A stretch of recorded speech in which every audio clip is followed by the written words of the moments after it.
What do you do when the hood struts are not holding? You get new ones.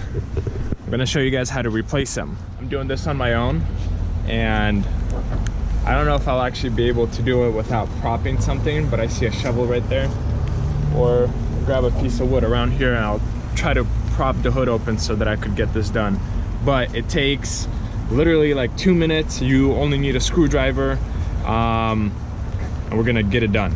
This is what we need to do, either from the top or from the bottom. Take out this little piece, kind of pull it back, and then with your other hand essentially pull it back. Let me try to get that done.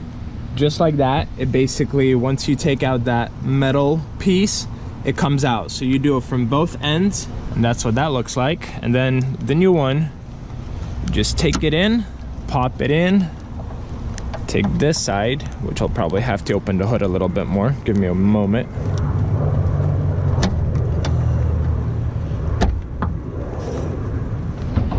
And that's how it looks. So it's still not holding very well with one. So I'm gonna replace the other one now.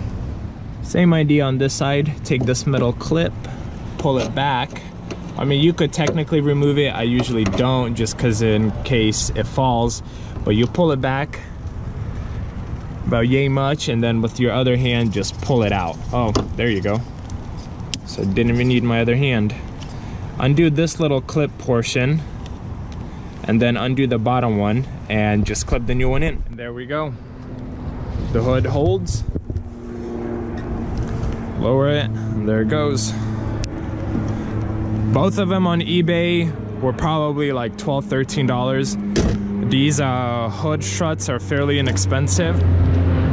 This was done on a 1999 Jeep Grand Cherokee, but the same procedure applies for Range Rover, Mercedes, BMW, Audi, a Toyota Prius. I've done them on. So very straightforward and easy to do. Hopefully this helps some of you guys. Subscribe and stick around for more videos.